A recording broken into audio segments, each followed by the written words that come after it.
ఓం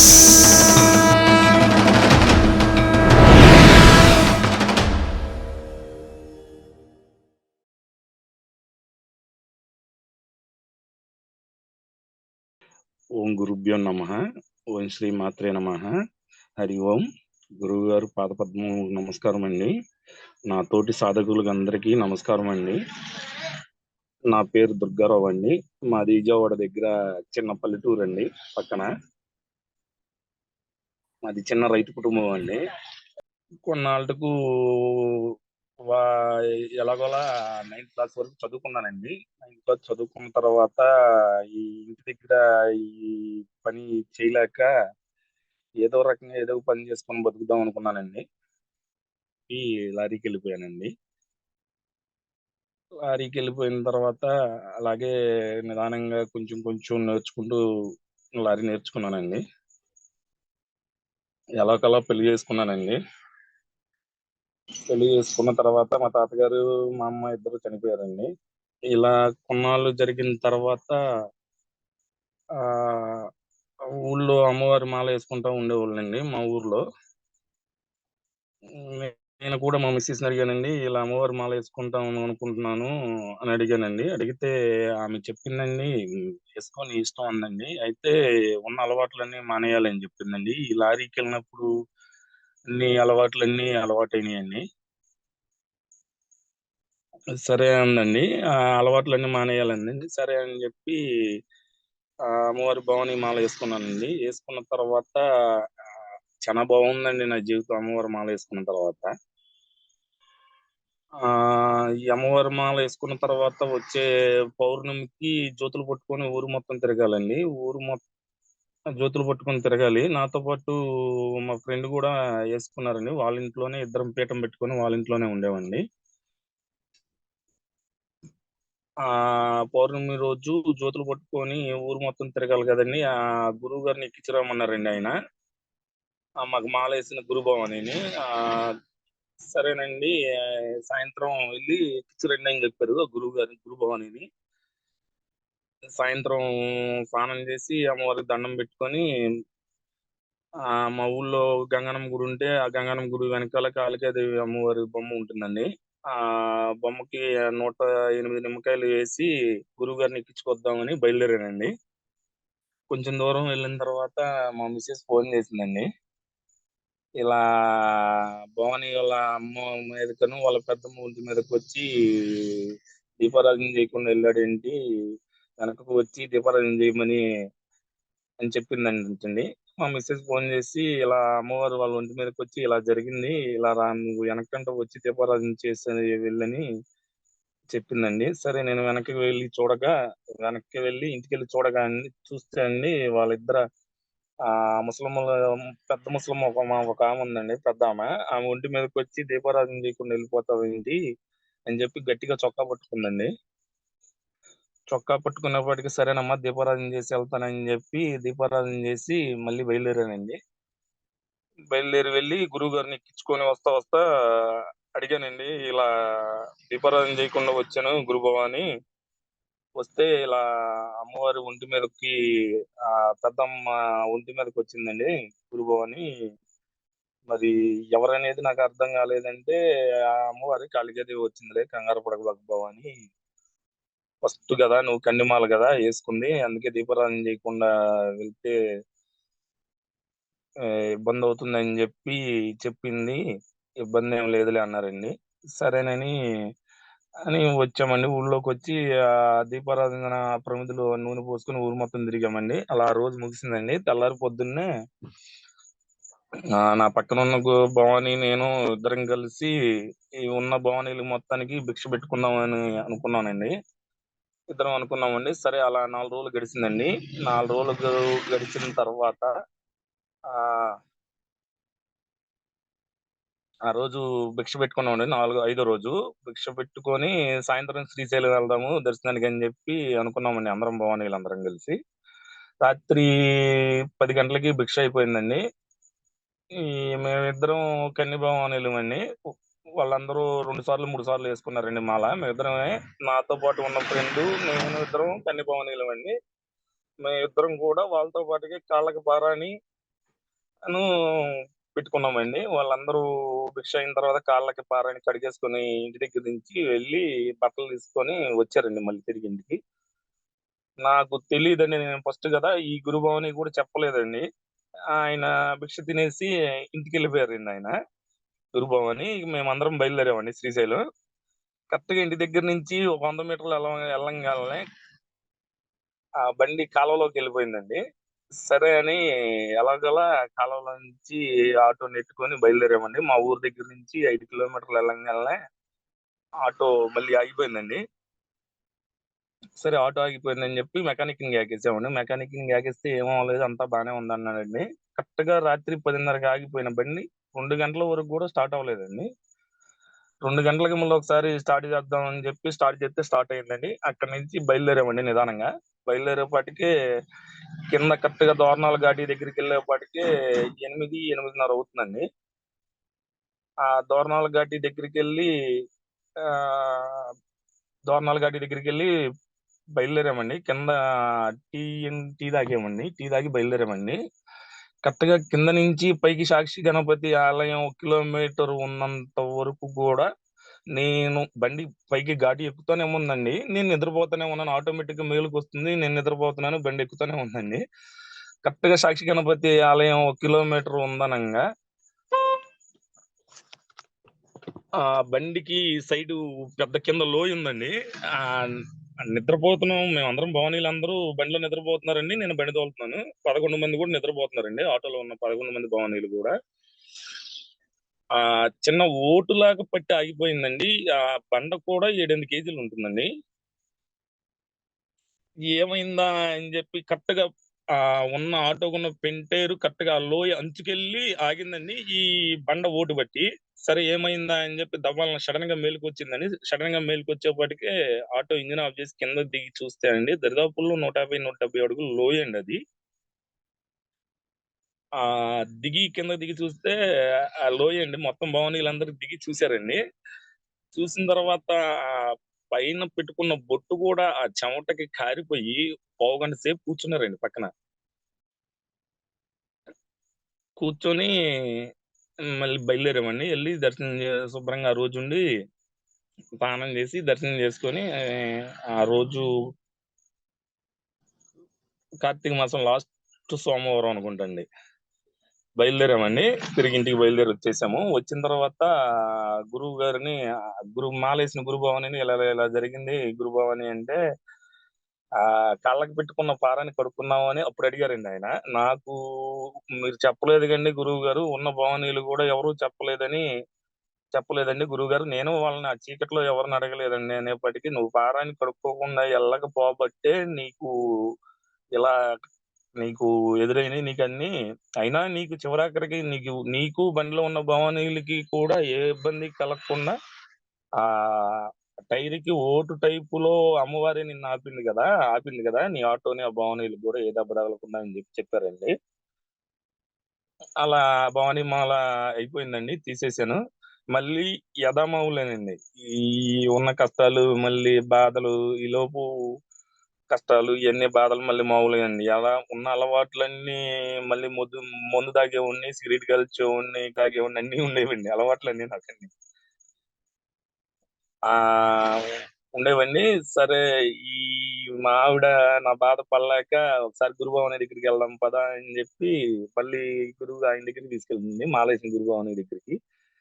తీసుకెళ్తే ఆ దీక్షలో మాలలో ఉన్న 45 రోజులు బానే ఉన్నాడు గురుభవాని. మళ్ళీ యథామామూలుగానే మళ్ళీ అన్ని అలవాటులు మళ్ళీ యథామామూలుగానే అవుతున్నాయి. ఎలా అండి దీనికేదన్నా పరిష్కారం జెప్పండి మరని గురుభవానిని అడగటం జరిగిందండి మా ఆవిడ. అడిగితే ఆయన ఎవరన్నా సాధన చేసేవారు ఎవరన్నా ఉంటే వాళ్ళని కనుక్కోండి. మీ ఈయన గూడా అమ్మవారి సాధన అనేది చేసుకుంటే కొంచెం అలవాట్లు తగ్గుతాయి. ఆ బాధలు కూడా తగ్గుతాయి అని జెప్పి ఆయన జెప్పారండి. సరే అని ఇంటికొచ్చేసామండి. ఇంటికొచ్చిన తర్వాత ఒక సంవత్సరం, 2 సంవత్సరాల తర్వాత శ్రీశైలం అని ఇంట్లో వాళ్ళందరం బయలుదేరామండి మళ్ళీ. బయలుదేరితే ఇల్లు అక్కడికెళ్ళి శ్రీశైలం వెళ్లి దర్శనం చేసుకొని మొత్తం అయన్నీ తిరిగి బానే ఉందండి. 2 రోజులున్నాము అక్కడ. తర్వాత అక్కడ ఒక సాధువు గారు కనపడ్డాడండి కూర్చొని. ఆయన్ని ఎళ్లి అడిగానండి నేనే. అడిగితే, "ఇలా నేను అమ్మవారి సాధన చేయాలనుకున్నానండి.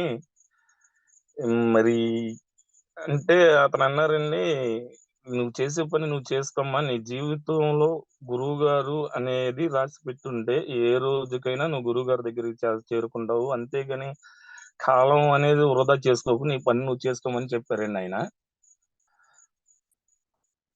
చెప్పిన తర్వాత సరే అని చెప్పి ఇంటికొచ్చేసామండి. ఇంటికొచ్చి అలాగే కంటిన్యూషన్‌గా జరుగుతుందండి. ఇయన్నీ అలవాట్లు తాగటం, సాయంత్రానికి మందాగటము, ప్లస్ మందు తాగిన తర్వాత మళ్ళీ ఇంటికి రావటం, మా ఆవిడని అరవటం, ఇంట్లో ఉన్న పిల్లల్ని అరవటం, ఇలాగా మా నాన్నగారిని తిడటం, ఆమెను తిడటం ఇలాగే కంటిన్యూషన్‌గా జరుగుతుందండి. తర్వాత ఈ మళ్ళీ మూడోసారో, నాలుగోసారో మళ్ళీ ఆయన దగ్గరికెళ్ళామండి. మాలేసిన గురుభావని దగ్గరికి. ఎళ్తే ఇలా జరుగుతుందండి అంటే, సర్లే అని జెప్పి ఆయన కూడా ఏమి చెప్పలేదని నవ్వి ఊరుకున్నారండి. అలా జరిగిందండి నా జీవితం మొత్తం. కాకపోతే ఈ బాధలు, కష్టాలనేయి ఆ మాల యేసుకున్నన్న 45 రోజులు ఏ బాధలు లేవండి. అలవాట్లు కూడా పూర్తిగా మానేసేవాడినండి ఆ 45 రోజులు. తర్వాత మాల తీసిన తర్వాత మళ్ళీ యథామామూలండి. ఎలా అనేది కూడా ఆ అలవాట్లు కూడా మానలేకపోయేవాడినండి. మాల యేసుకున్న తర్వాత ఒకటే ఆ 45 రోజులు పూర్తిగా ఉండేవాడిని. ఏ అలవాటు లేకుండా. మన పీఠంలోకి అనేది సోషల్ మీడియా ద్వారా వచ్చానండి. ఈ సోషల్ మీడియాలో ఈ పీఠం పేరు చూసిన తర్వాత హ్మ్. ఆయన చెప్పారు సాధువు గారు చెప్పింది నిజమేనేమో, నిజమవుతుందేమోలో అని జెప్పి అనుకున్నానండి నేను. ఈ పీఠంలోకెళ్తే కొంచెం నాకు ఈ బాధలు, కష్టాలు తగ్గుతాయేమో అనుకున్నానండి ఫస్టు. ఓకే. అన్నగారు మీరు అన్నగారు. ఈ పీఠంలోకొచ్చాక హలో! చెప్పండి. మీరు సెలెక్ట్ అయినప్పుడు మీకు కలిగిన అనుభవం ఏ విధంగా ఉంది అన్నగారు? మీరు సెలెక్ట్ అయినప్పుడు, సెలెక్ట్ అయినప్పుడు నాకు మీకు అనుభవం అవకాశం వచ్చినప్పుడు? చానా నాకు అనుభవం అయితే గురువుగారు కాల్ చేసి మాట్లాడిన తర్వాత గురువుగారికి నేను చెప్పానండి. ఇలా నా ఇంట్లో బాధలు, కష్టాల గురించి సి చేశానండి అంటే, సరే దాని గురించయితే ఇబ్బంది లేదు అని చెప్పారండి గురువుగారు గూడా. నాకైతే పీఠంలోకి సెలెక్ట్ అయిన తర్వాత చానా ఆనందంగా ఉందండి. నాకు వచ్చిన ఈ నాకున్న అలవాట్లు, దురలవాట్లు, నాకున్న కష్టాలు పోతాయని జెప్పి అనుకున్నానండి. మీకు గురువుగారి మీద నమ్మకం ఏ విధంగా ఏర్పడింది అన్నగారు? గురువుగారు మీద నమ్మకం ఎలా ఏర్పడిందంటే, నాకు పీఠంలోకి రాంగాల్నే కొన్ని చిన్న చిన్న ఇబ్బందులు ఎదురవుతా ఉండేవండి. ఎదురైనప్పుడు గురువుగారికి వాయిస్ మెసేజ్ పెడతాం, లేకపోతే కాల్ చేసి గురువుగారిని అడగడం, "గురువుగారు ఇలా జరుగుతుందండి. నాకు ఇలా అని చెప్పేవారండి గురువుగారు. అలా గురువుగారి మీద నాకు నమ్మకం కలిగిందండి. గురువుగారు చెప్పిన తర్వాత ఓకే. చేస్తే అది కరెక్ట్‌గా ఉండేదండి. ఓకే. మీరు మంత్రదీక్ష తీసుకున్న తర్వాత మీ జప సాధన ఎలా జరిగింది? మొదట్లో ఏమన్నా ఇబ్బందులు వచ్చాయా? అప్పుడు గురువుగారు ఏ విధంగా సహాయం చేశారు? నేను మంత్రదీక్ష తీసుకున్న తర్వాత మినిమమ్ 10 నిమిషాలు మించి కూర్చోలేకపోయేవాడినండి. కూర్చోలేకపోతే బాగా విపరీతంగా కాళ్ళ నొప్పులు, మోకాళ్ళ నొప్పులు, ఈ నడుము నొప్పి వచ్చేదండి. అయితే నేను మంత్రదీక్ష తీసుకోక ముందల నేను సరిగ్గా మామూలుగా బాసా బట్టలేసుకొని 5 నిమిషాలు కూడా కూర్చునేవాడిని కాదండి. అలాంటిది మంత్రదీక్ష తీసుకున్న తర్వాత ఒక 10 నిమిషాలు, పావుగంట కూర్చునేవాడినండి. అంతకు మించి ఎక్కువ సేపు కూడా కూర్చోలేకపోయేవాడినండి. గురువుగారు కాల్ జేసి, గురువుగారు కూర్చోలేకపోతున్నానండి. ఇబ్బందిగా ఉంది గురువుగారంటే, గురువుగారు దానికి చెప్పారండి సమాధానం. బాగా ఇదిగా ఉన్నప్పుడు ఒక 10 నిమిషాలు లెగిసి అటు ఇటు తిరిగి మళ్ళీ అమ్మవారికి దండం పెట్టుకొని కూర్చో అమ్మా అని చెప్పారండి. అలా నా సాధన అనేది జరిగేదండి. ఓకే. గురువుగారు మీకు ఏమైనా పరిష్కారాలు చెప్పారా? అవి చేశాక మీకు ప్రతిఫలం వచ్చిందా? గురువుగారు పరిష్కారం అనేది చానా చెప్పారండి నాకు. ఆహ్, చాలా బాగుందండి గురువుగారు పరిష్కారం చెప్పిన తర్వాత.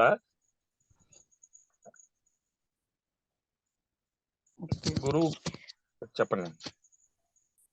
పీఠంలోకి వచ్చాక మీకు వచ్చిన మార్పులు శారీరకంగా కావచ్చు, లేకపోతే మానసికంగా కావచ్చు, ఇంట్లో కావచ్చు, ఏ విధమైన మార్పులు వచ్చాయి? నేను అనేది పీఠంలోకి వచ్చిన తర్వాత కోపం ఇంతకు ముందలా విపరీతంగా ఉండేదండి కోపం నాకు. ఆ కోపం అనేది తగ్గిందండి. నేను మాట్లాడే తీరు కూడా ఎవరితో ఎలా మాట్లాడాలనేది కూడా నేర్చుకున్నానండి పీఠంలోకి వచ్చిన తర్వాత.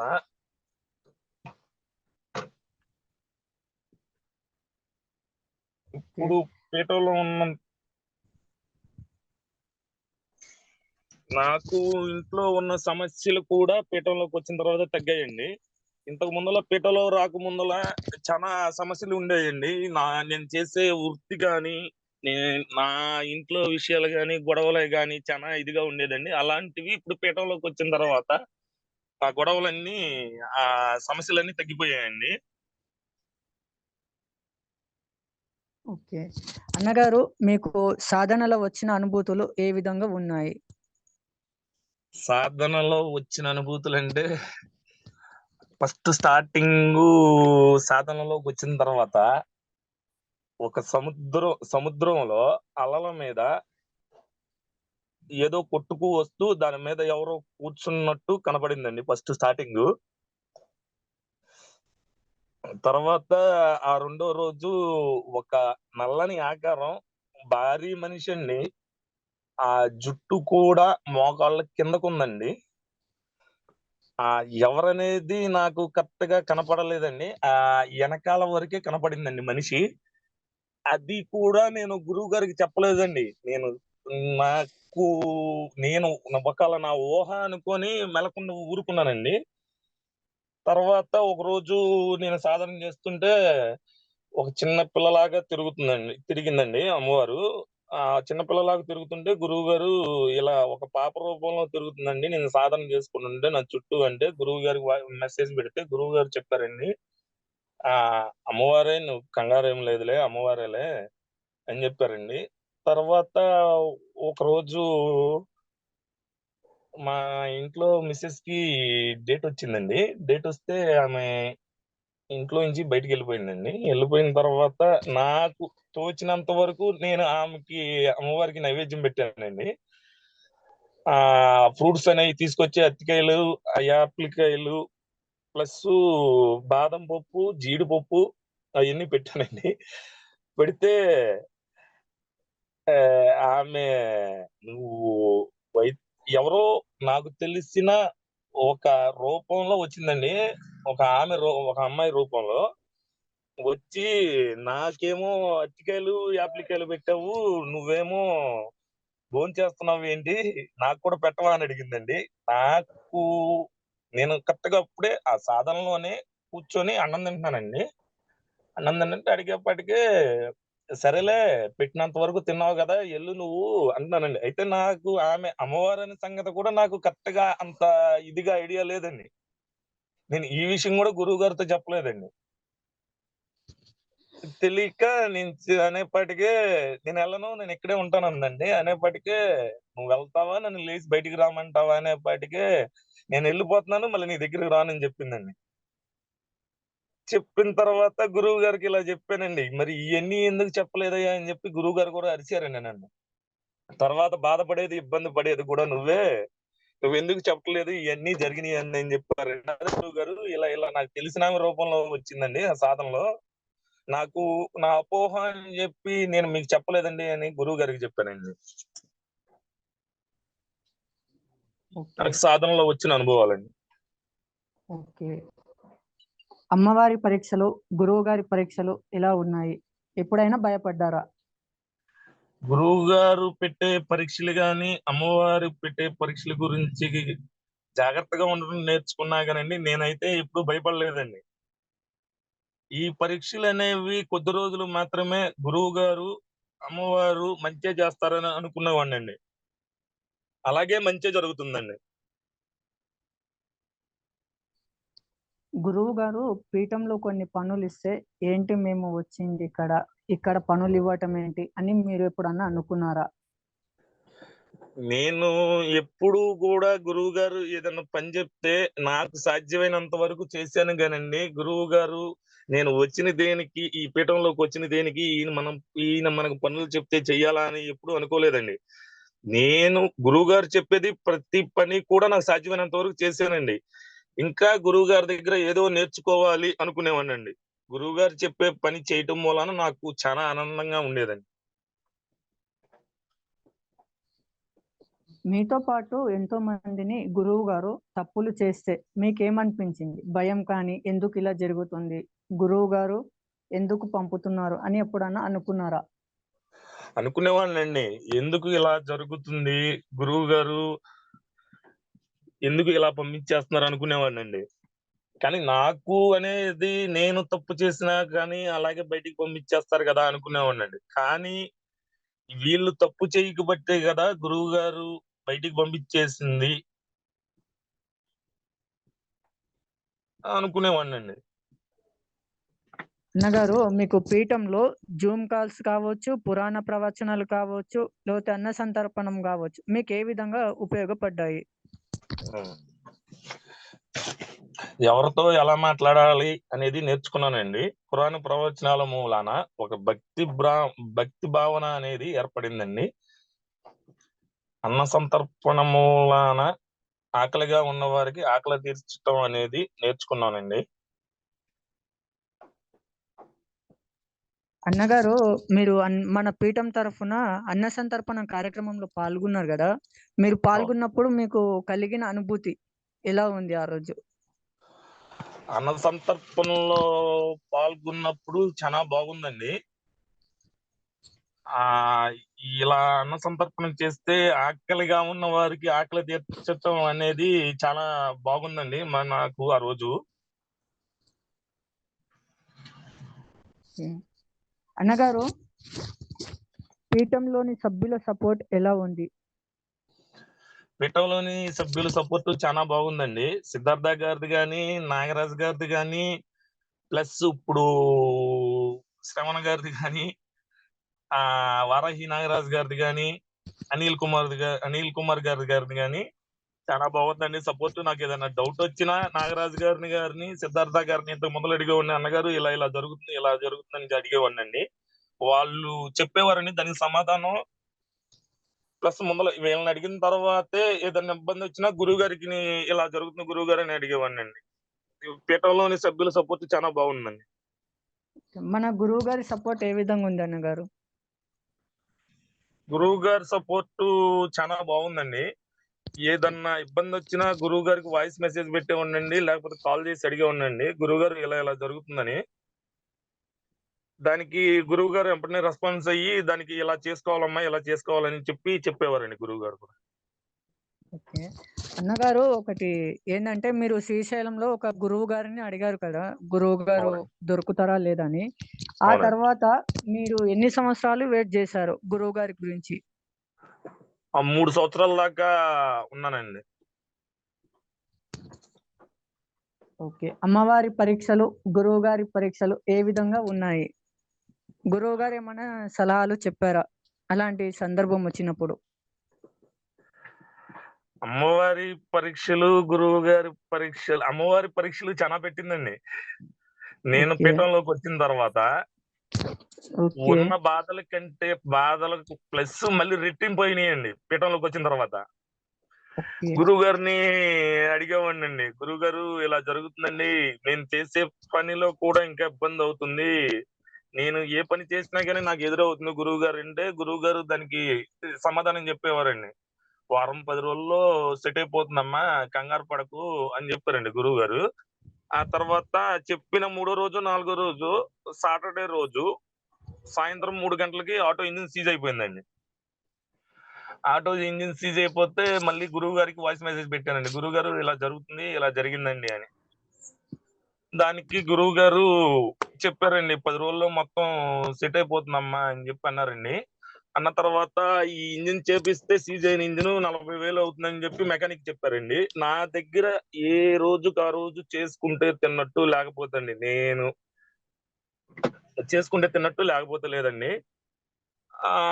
నాకు తెలిసిన వాళ్ళని అడిగానండి. ఇలా ఆటో ఇంజిన్ సీజ్ అయింది. ఒక 2 నెలల్లో ఇస్తానండి డబ్బులు. ఆటో ఇంజిన్ చేపించుకోవాలి అని చెప్పి అడిగానండి. అడిగితే ఎవరికి వాళ్ళు కూడా ఇప్పుడు నాట్లేసుకునే టైం గదా! వరి నాట్లేసుకునే టైం గదా! ఇప్పుడు మా దగ్గర దొరకవు అన్నారండి. గురువు గారికి వాయిస్ మెసేజ్ పెట్టిన తర్వాత 10 రోజుల్లో సెట్ అవుతుందని జెప్పారు. చెప్పిన తర్వాత వీళ్ళని అడిగానండి. అడిగితే ఎవరు గూడా రెస్పాన్స్ అవ్వలేదండి. నా దగ్గర డబ్బులు లేవు. 10 రోజుల దాకా దొరకవు. 20 రోజులు పడుతుంది, 40 రోజులు పడుతుందని చెప్పారండి. రెండో రోజో, మూడో రోజో నేను అడిగిన వాళ్ళలోనే ఒకతను డబ్బులు అడిగావు గదా! ఆటో ఇంజిన్ సీజ్ అయిందని వచ్చి ఎత్తుకెళ్ళని జెప్పి ఇచ్చారండి. ఆహ్, డబ్బులు తీసుకొచ్చి ఆ ఇంజిన్ చేపిచ్చానండి. ఇంజిన్ చేపిచ్చిన దగ్గర నుంచి కూడా ఈ రోజు వరకు కూడా ఆటో ఆగకుండా ఏదో ఒక కిరాయికి చిన్నదే గాని, పెద్దదే గాని వెళ్తూనే ఉంటుందండి ప్రతిరోజు కూడా ఆటో. ఇప్పుడు వరకు ఏ ఇబ్బంది లేదండి. అన్నగారు, మీరు కొత్త వారికి ఎలాంటి సందేశం ఇస్తారు? గురు పీఠం సభ్యులకు. గురువుగారిని నమ్మండి. గురువుగారిది చెప్ గురువుగారు చెప్పింది చెప్పినట్టు చేయండి. అమ్మవారు అనుగ్రహం కలుగుతుంది. సాధన వీలైనంత వరకు 3 గంటల నుంచి 4 గంటల వరకు చేయండి. పీఠంలోకొచ్చిన తర్వాత అనుభూతి ఎలా కలిగిందంటే, బయట పీఠంలోకి రాకముందల చానా ఇబ్బందులు, బాధలు పడేవాడినండి. పీఠంలోకొచ్చిన తర్వాత కూడా కొన్ని రోజులు ఇబ్బంది పడ్డానండి. నాకు తెలియక దబాలన నేను కూడా ఏదైనా జరిగినా గురువుగారితో చెప్పేవాడిని కాదండి. అలా ఒకరోజు ఈ నాగరాజు గారిని, సిద్ధార్థ గారిని అడిగితే గురువుగారికి వాయిస్ మెసేజ్ పెట్టమన్నారండి. నేను గురువుగారికి వాయిస్ మెసేజ్ పెడితే, గురువుగారు ఇలా జరుగుతుందంటే గురువుగారు దానికి సొల్యూషన్ చెప్పేవారండి. పీఠంలోకొచ్చిన తర్వాత కూడా ఆ ఆటో ఇంజిన్ సీజ్ అయిన తర్వాత చానా బాగుందండి. నాకైతే వాస్తవంగా నేను ఆ రోజు ఆ సాధనలో కూర్చుండంగా అమ్మవారు వచ్చి ఇలా అడుగుతుందని నేను అనుకోలేదండి. ఈ తర్వాత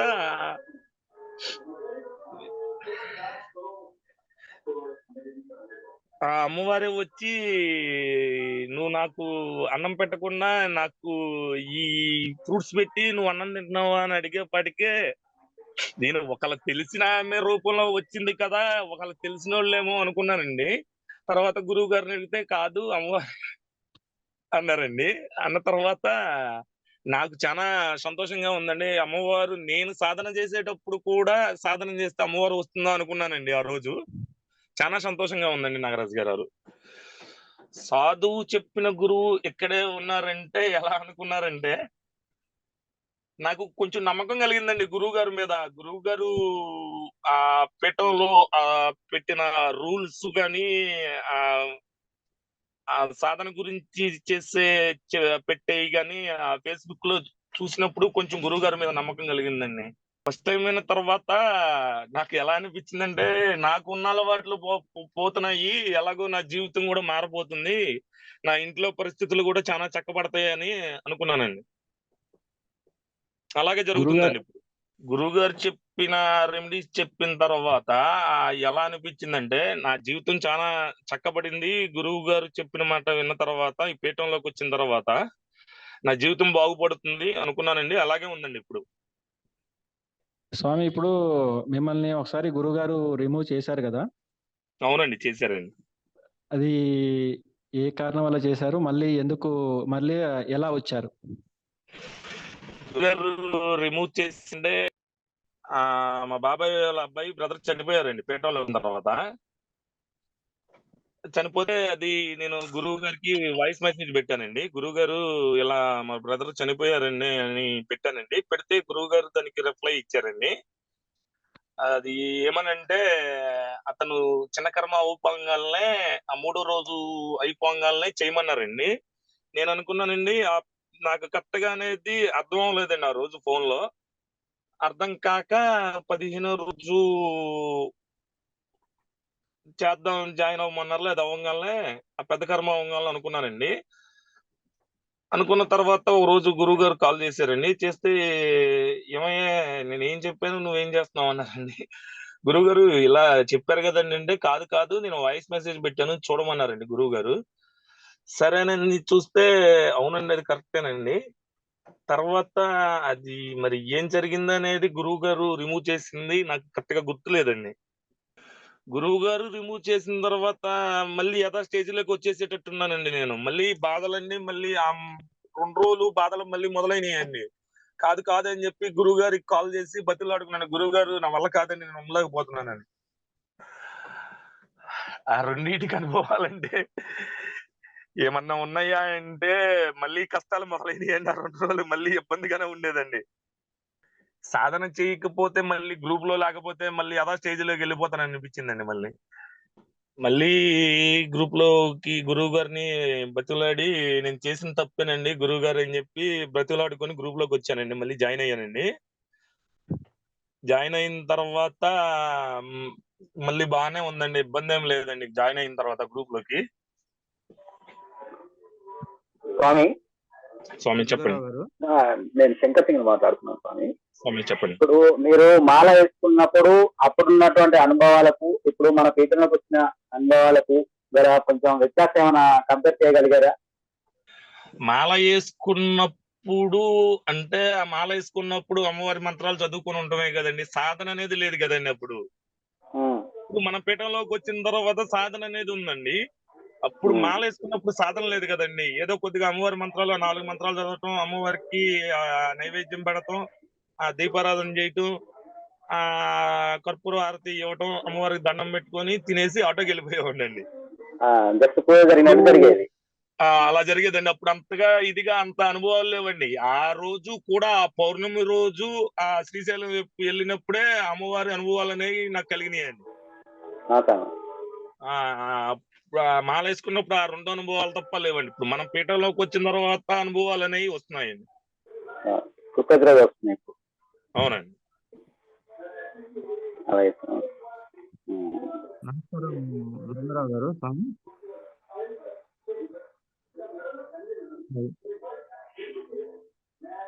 హలో, చెప్పండి దేవదాస్ గారు. నమస్కారం దుర్గారావు గారు. నమస్తే. ఇప్పుడు మీరు నమస్తే చెప్పండి దేవదాస్ గారు. వేసినాము, భవానీ మాల 2 సార్లు వేసినాము. అవునండి. ఆ భవానీ దీక్ష తీసుకున్నామని చెప్పారు. ఆ దీక్ష 40 రోజుల్లో మీరు ఆ దీక్ష నియమాల ప్రకారం పాటించి ఉన్న 45 రోజులండి. 45 రోజులండి. 45 రోజులు. ఓకే. అవునండి. ఆ దీక్ష నియమాలు పాటించి మీ అలవాట్లన్నీ మార్చుకున్నామన్నారు. కానీ మాల తీసిన తర్వాత మళ్ళీ ఆ అలవాట్లు అట్టే పునరావృతం అయినాయని చెప్పి మీరు చెప్పారు. అవునండి. ప్రస్తుతం సాధనలో మరి మీరు ఇప్పుడు కూడా నియమాలు పాటిస్తున్నారు. కానీ తర్వాత కూడా మరి ఇదే ఆ నియమాల్ని, ఆ యొక్క అలవాట్లు మళ్ళీ మీరు పునరావృతం అవుతాయి, కావా అనే దానికి ఏమైనా ఒక నిర్ణయానికి వచ్చారా? దానికి మీరు ఎలా నిర్ణయం తీసుకున్నారు? అంటే యాక్చువల్‌గా మనం చేయాల్సిన ఉద్దేశ్యం ఏమంటే పునరావృతం కాకూడదని. దానికి మీరు అవునండి. ఎటువంటి ఉన్నారు? కొంచెం చెప్పండి. పునరావృతం అనేది కాకూడదనే మనం అనుకుంటున్నామండి. అయితే అవ్వవండి. పునరావృతం అనేది అవ్వదండి ఉన్న అలవాట్లన్నీ. అదే అటువంటి నిర్ణయం అనేది మీరు తీసుకున్నారా? అంటే దృఢ నిశ్చయం అనేది తీసుకోవాలి గదా! అదర్‌వైజ్ 2 సార్లు మీరు ఆ విధంగా ఫెయిల్యూర్ అయినట్టు. సో, అవునండి. ఇప్పుడు ఈ పీఠంలోకొచ్చిన సాధన ఎఫెక్ట్ వల్ల మీరు తర్వాత మళ్ళీ అటువంటివి రాకుండా ఉంటాయని అనుకుంటున్నారా? లేదా మీరు చేసే దీక్ష వల్ల ఉంటాయనుకున్నారా? లేదా నీ యొక్క నిర్ణయం అలా తీసుకున్నారా? లేదా అనేది మాకు కొంచెం చెప్పండి. అమ్మవారి దగ్గర సంకల్పం చెప్పుకున్నానండి. నాకు ఉన్న దురలవాట్లన్నీ దూరం చేయి తల్లి అని ఆమె దగ్గర సంకల్పం చెప్పుకున్నానండి. ప్రెజెంట్ ఇప్పుడు వరకు ఆ అలవాట్లు అనేది నా దగ్గరికి రాలేదండి. ఇక రావు కూడా అండి. ఆ అమ్మవారి దగ్గర ఉన్నంత సేపు కూడా నాకు రావండి ఇక. మంచిది. మంచిది దుర్గారావు గారు. ఇంకొక చిన్న ప్రశ్న దుర్గారావు గారు. చెప్పండి. మనము ఇంట్లో నుంచి మనం జూమ్ కాల్స్ వింటా వచ్చాం. ఈ పీఠంలోకొచ్చిన తర్వాత చాలా చాలా మంది జూమ్ కాల్స్‌లో మనకు చాలా విషయాలు చెప్పారు. దాంట్లో అవును. ఒకానొక సాధకుడు మాలేరేపా గురించి చెప్పారు. ఇంకొక సాధకుడు బుర్రిపిట్ట అనే విషయం గురించి చెప్పారు.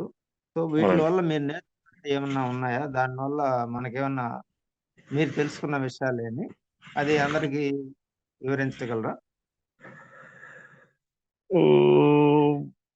బుర్రుపిట్ట అనేది అనేది అనే కదా గురువు గారి గొప్పతనాన్ని, గురువు నుండి వచ్చినటువంటి ఎంత చిన్న మంత్రం అయినా గొప్ప ఫలితం ఇస్తుందని తెలుసుకోవచ్చండి. ఆ బుర్రుపిట్ట అనేది కథ గురించి ఒక గురువు ఒక శిష్యుడికి ఒక చిన్న మంత్రాన్ని ఉపదేశిస్తారండి. ఆ మంత్రం ఏమిటంటే అది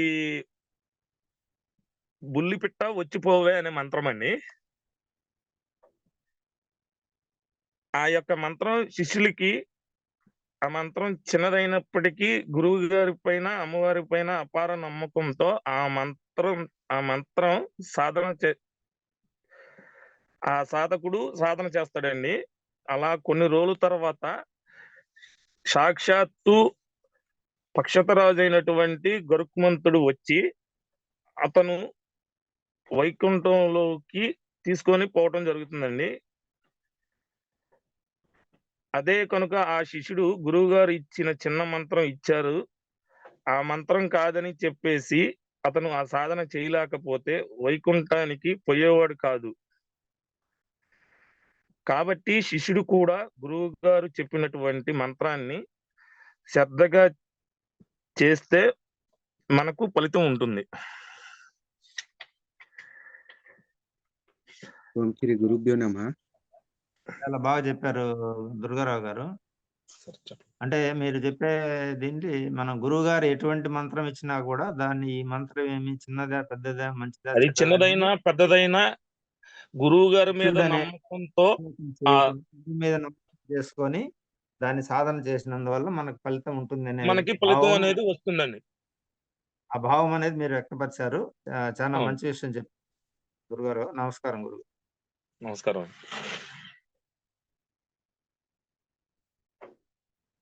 శ్రీ గురుభ్యో నమః. క్వశ్చన్స్ ఎవరికి లేవా? గురుగారు రవితేజ అడిగాయా? దుర్గారావు గారు, సార్ చెప్పండి రవితేజ గారు. అయితే మీరు కాళ్ళ పారాణి గురించి ఒక సందర్భం గురించి చెప్పారు కదా. అవునండి. అసలు అది అంటే అది కడుక్కోకుండా వెళ్ళడం వల్ల వచ్చిన నష్టం గురించి చెప్పారు. అసలు దాని అవునండి. ప్రాముఖ్యత ఏంటి, తర్వాత దాని గురించి ఏం తెలుసుకున్నారు అసలు మీరు? అంటే మాలాంటి వాళ్ళకి ఏం రవితేజ గారు నేను తొలిసారిగా భవానీమాల వేసుకున్నానండి. అది నేను తొలిసారిగా భవానీమాల వేసుకొని ఆ రోజు మేమిద్దరం కలిసి అన్నదానం చేసుకుందామని నా తోటి భవాని నేను ఇద్దరం కలిసి పెట్టుకున్నామండి. మీ ఇద్దరం కూడా వేసుకుంది తొలిసారిగానండి భవానీమాల. అయితే మా పక్కన ఉన్న భవానీలు కూడా మాకు చెప్పలేదండి, ఇలా కాళ్ళకి పారాన్ని కడుక్కోవాలి అయిపోగాలని వాళ్ళు చెప్పలేదండి, గురుభవాని గారు కూడా చెప్పలేదండి. దాని మూలంగా నేను తెలుసుకుంది ఏంటయ్యా అంటే, కాళ్ళకి పారాని ఉండటం మూలానే ఆ అమ్మవారు అనేది నాతో ఉంది. నేను శ్రీశైలం వెళ్ళేంత వరకు కూడా నాకు ఏ ఇబ్బంది రాకుండా నన్ను కాపాడిందని చెప్పి తెలుసుకున్నానండి రవితేజ గారు. అదే సినిమాలో చూస్తా ఉంటాం, అమ్మవారే వచ్చి అంటే వెళ్ళిపో అంటాం. సేమ్ యాసిస్ గా అదే పరిస్థితి అయిందయ్యా దుర్గారావు. అమ్మవారికి భోజనం పెట్టకుండా ఆయన బాగా తినేసాడు. ఆమె వచ్చి అడుగుతుంది, మళ్ళీ లేదు నువ్వు ఎవరని చెప్పేసి ఆమెను పంపించడం. అది నాకు ఈ మధ్య చెప్పటం, మహా అయితే 10 రోజుల క్రితం తెలిసింది ఆ విషయం నాకు. అలాంటి గనుడు అనమాట దుర్గారావు. ఎందుకు అడిగారా మరి అంత మట్టి బుర్ర? అసలు అడిగింది అసలు ఎందుకు అడుగుతుంది? తెలిసినామైనా ఎలా అడుగుతుంది? ఇంట్లో విషయం బయటకి ఎలా తెలిసిందనే బుద్ధి కూడా రాలా మన వాళ్ళకి. అదంతే ఆ మాయ అలా ఉంటది, చెప్పేది కాదు. గురుగారు నాకు అంత జ్ఞానం కూడా లేదండి. ఎవరు అసలు ముందు తెలిసినామే కదా అనుకున్నా గాని ఆమె ఈ రూపంలో వచ్చి నన్ను అడుగుతుందని అంత జ్ఞానం లేదండి నాకు గురుగారు ఆ రోజు అసలుకి. జ్ఞానం కదయ్యా, నీ ఇంట్లో విషయం ఆమెకి ఎలా తెలిసిద్ది? ఫస్ట్ నీ ఇంట్లో అమ్మవారికి ఆ నైవేద్యం పెట్టకపోతే ఆమెకి ఎలా తెలిసింది? అవునండి. ఆమె ఏమన్నా మీ ఇంట్లో ఉండే కాదు కదా. కాదండి, ఇంట్లో బయట ఉండే ఆమె ఆమె. అయితే ఓకే అడిగినంటే, బయట ఆమె నీకు ఇంట్లో నైవేద్యం పెట్టలేదు ఆమెకి ఎలా తెలిసింది? అది అమ్మవారే ఇక అంటే మిగతా వాళ్ళకి చెప్పేది ఏంటంటే మరి మాయ ఎలా ఉంటుందని చెప్పి చెప్తున్నా. అది అందరికీ చెప్పేది ఎందుకంటే, ఈ పాయింట్ ఎందుకంటే అలా ఉంటది అనమాట. మనం ఆలోచించుకున్న టైం ఉండదు, అట్లా మెరుపులాగా వస్తే వెళ్ళిపోతుంది. ఎన్నోసార్లు నేను ఫేస్ చేశాను అనమాట. అలా వస్తుంది, మనకి తెలియని కూడా తెలియదు అనమాట ఆమె అని చెప్పేసి. ఎన్నోసార్లు నేనైతే మోసపోయా. తర్వాత ఆమె మళ్ళీ నాకు చెప్పేంత వరకు నేను ఆమెనని నేను గుర్తు తెచ్చుకోలేను. నేనే ఎవరెందుకు. కానీ ఆమెకైతే మటుకు చేయాల్సిన కార్యక్రమాలు చేసి పంపించేవాడిని. అవమానించడం అలాంటిది ఏం చేయకుండా చేయాల్సినవి చేసి పంపించేవాడిని.